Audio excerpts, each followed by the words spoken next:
Dr. Komal Agarwal is taking the Marwari community as a case study for this view of women as the tradition bearers and cultural continuing agents. Dr. Komal Agarwal. Good afternoon, everyone. So I've slightly changed the title of my paper. It now stands as Hyperlocal Deities, Seasonal Festivals and Mnemonic Rituals of the Marwari Community, Women's Roles in the Preservation of the Intangible Cultural Heritage. You know, in some ways, this story was waiting to be told. I really wanted to present on Marwari Vrat Kathas in the indigenous storytelling conference, but I was traveling, so I could not write a paper at that time. I'm really thankful to Indic Academy, Indica, the brains behind it, the people who executed things and are, organizing brilliant conferences and giving scholars like us a chance, a platform to be heard. They are all ears to what we have to say, and this is the kind of academic audience we don't usually get in academic circles, so I cannot thank you enough for that. A quick Google search about Marwari businessmen, one of the richest business communities in India and the world, in the latter half of the 20th century, reveals numerous results about the many Marwari men, their usually male successors, and their business empires. There exists an equally whopping number of books and doctoral theses on successful and iconic Marwari businessmen and their astute business sense and commercial success. What often goes unnoticed is the glaring absence of narratives and studies about Marwari women, about the wives, mothers, and daughters of these leading businessmen. The absence of popular narratives of the Marwari women makes one wonder if their lives were just about being dutiful wives, doting mothers, and obedient daughters to the men of their families, or was there more to their lives? This paper aims to shed light on how Marwari women have played active roles in preserving the deeply rooted culture of a largely migrant community through the deities, festivals, rituals, food, mandana, which are floor and wall paintings, vrat kathas, geets and bhajans. Marwari women folk have been the primary preservers of the intangible cultural heritage of their community, a task made more daunting by the large-scale migration of the Marwari community far away from their homeland. Although the festivals and rituals meant fasting for women and feasting for men, the women have happily shouldered the responsibility of the extra work in addition to the daily chores to keep their tradition alive and stay connected with the heritage of their homeland. Marwaris and migration, imagined homeland or real?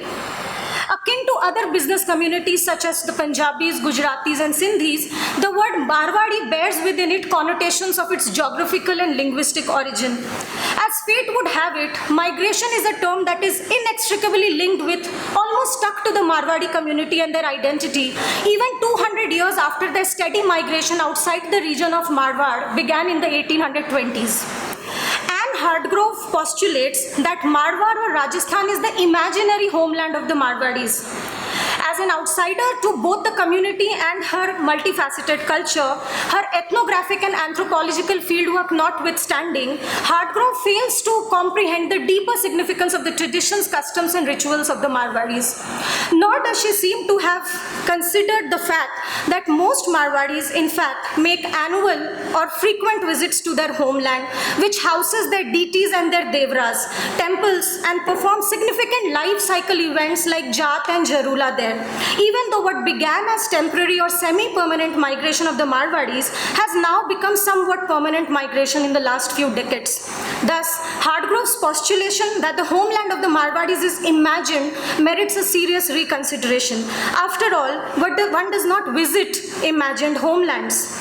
The Marwaris lay a lot of premium on their kinship and community ties. Owing to the permanent migration from Marwar, they may not have a home in bricks and mortar in their homeland, but they locate their roots and foundations in the devras and temples, too pious to be forgotten or abandoned. Can we have a slide change, please? This sentiment inspires the Marwaris to make frequent visits to the Marwari Golden Triangle close to Jaipur, the temples of Khatu Shyamji, Salasar Balaji and Rani Sati. In addition to the many visits that the Marwaris make to their Isht Devas, Kul Devis and Kul Satis, many a times Marwadis from all over the country and even from abroad join in the Pad Yatras, Jhankis, Mangal Parts, Akhand Jyotis and annual festivals organized in the temples located in remote villages and hillocks in Rajasthan. Additionally, in their places of permanent residency, the Marwadis regularly organize kirtans, Ratri Jagrans, Mangal Parts and Nagar Brahmans to offer their prayers to the deities. Of course, the Marwadi women folk also join in as equal partners. Hyper-local deities, Devis and Sati Puja. Like all other Hindus, Marwadis worship their Ishta Devas, Kul Devis and Pitar Pitranis. Marwadis are largely Vaishnavites but also worship Shiva and Parvati in their various manifestations. However, in addition to worshipping the more popular deities of the Hindu pantheon, Marwadis worship a number of hyper-local deities, that is folk gods and goddesses which find their origin in the remote parts of Rajasthan, and shrines, temples and devras are dedicated to them, and possibly these temples are only to be found in Rajasthan. Thus, the origin and fame of these hyper-local deities is generally local and they are invoked to fulfill specific desires, needs and vows. Some of these hyper-local deities or Devis are popular and worshipped in adjoining states and parts of northern India like Srinath Ji of Nath Dwara, Mehendipur Balaji, Shitla Mata, Chauth Mata and Kamdhenu. However, the origin and worship of a plethora of local deities and Devis can be traced down only to the state of Rajasthan. The relatively popular ones among them are the gods located in the devotional golden triangle of the Shekhawati region, which I mentioned earlier. There are also a number of other categories of hyper-local deities that the Marwadis worship. From righteous warriors who fought for the villagers and peasants and became deified in posterity, such as Ramdevji of Ramdevra and Devnarayan, snake deities namely Gogaji, Tejaji and Pabuji, Devis aplenty. Can we change the slide please? So these are the folk warriors who became deities or even snake gods. The next one please. Yeah, so these are just some of the many Devis that the Marwadis worship. I'll just name a couple of them who are relatively more popular. So Karni Mata, whose temple in Bikaner is famous for rats. Jeen Mata in Sikar district, whose temple was constructed in 1065 AD and has an 8-faced idol.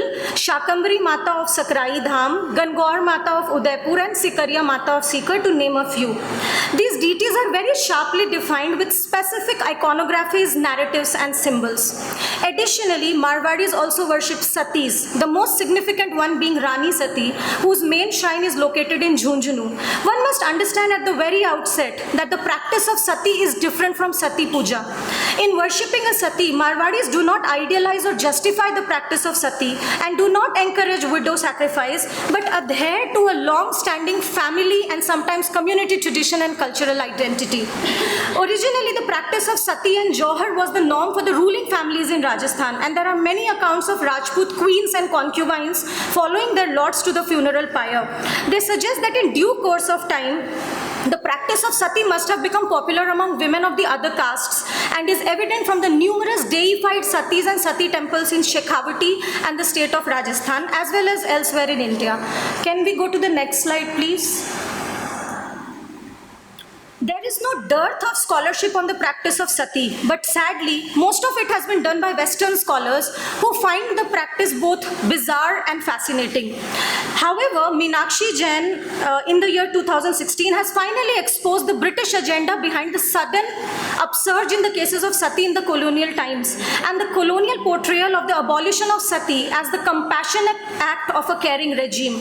By delving into the colonial debate on Sati, Jain argues that Sati was an exceptional act performed by a minuscule number of Hindu widows over the centuries. Its occurrence, however, was exaggerated in the 19th century by evangelicals and Baptist missionaries eager to Christianize and Anglicize India. The missionary assault on Hinduism dramatized the practice of Sati.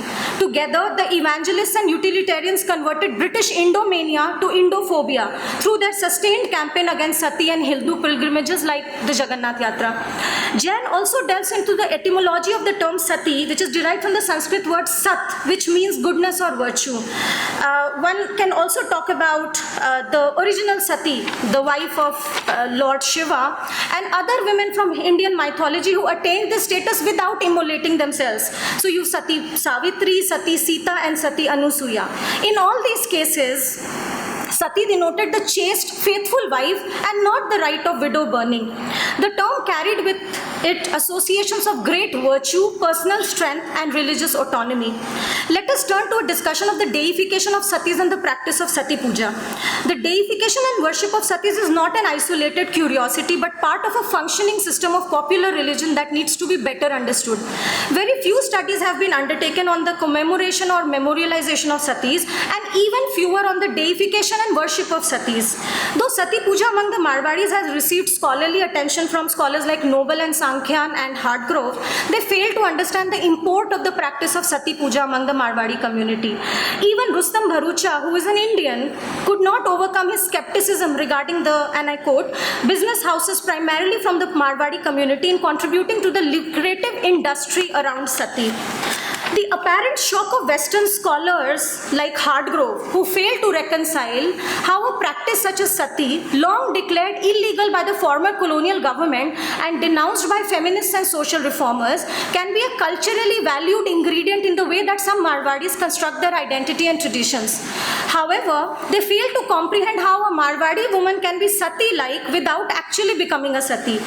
Padma Shri Komal Kothari, the folklorist who conducted extensive ethnographic work on the folk traditions of Rajasthan, offers the best possible understanding of Sati Puja in Rajasthan and the Marwadis. Kothari gives examples of satis who are worshipped only within their families and some who begin to be worshipped outside their families and into communities. He explains that not all women who become satis die a voluntary death on the funeral pyres of their husbands. He cites examples of a woman who became a sati to benefit the village even when her husband was very much alive, another who cut her own limbs to protect cows being stolen by the bandits and is worshipped by both the Hindus and Muslims of that area. A sati who is identified by the name of her village and died a natural death by allowing herself to waste away, and some satis who gave up their lives for men who were strangers, not their husbands. From these stories, it becomes clear that there are diverse practices and motivations for sati. Kothari also clarifies that not all satis are in fact deified or worshipped. There are certain conditions that have to be met for the apotheosis of a woman as a sati. He explains that they are invariably worshipped only when they lay down a certain restriction. They have to prohibit something in order to be worshipped. Usually they appear in dreams or miracles which are attributed to them. So without these signs, there can be no sati in worship. There are satis who are worshipped neither in their family in which they are born nor in the family into which they are married. Some satis are not worshipped at all. Significantly, there is no report whatsoever of the satis from royal and jagirdar families ever being worshipped. In a nutshell, one would like to conclude this section on the paper that in opposition to the critical opprobrium of Sati Puja can also be read in symbolic terms and honored for the values that the Marwadi community associates with it. Sati Puja represents familial and communal unity and is one of the many rituals that accords cultural identity to the Marwadis. Rather than being read as a celebration of an ideal of wifehood or womanhood, the practice could also be read as a commemoration of a sense of loss, a feat that the community will not desire its women to perform in the least. In the simplest sense, Sati Puja attests to the polytheism and the numerous folk deities that Hindus and Indians are known for. Lastly, as Kothari explains, Sati Puja could just be read as one of the practices by which the dead are treated as living beings. The possibility that even the deified can be forgotten stares us in our faces in spite of that. Coming quickly to the seasonal festivals and women's rituals. So there are the bigger festivals that the men participate in like Holi, Diwali, Navratri, etc. However, the women's are the preservers of the smaller festivals and fasts which happen all around the year. Can we change the slide? The smaller festivals celebrated by Marwadi women fall into various categories. Some are commemorations of the current season. Some others are celebrated to show reverence to forces of nature and biodiversity. Some festivals for praying for the long lives of husbands and well-being of children, while some are meant for celebrating womanhood and companionship. Some festivals for the larger good of the society, and some vrats are meant for practicing austerity and generosity. Sometimes entire months are earmarked for fasting, like the month of Kartik. Another noteworthy fact is that most of these smaller festivals are associated with Devis, especially the ones which are observed for the protection and well-being of the family. I'll skip the description of a couple of festivals that I wanted to do. I'll just come to this. So Marwadi women observe fast on Barsayat Amavasya, also known as Vat Savitri Puja, and observe fast on different Chauths and pray to the Chauth Mata.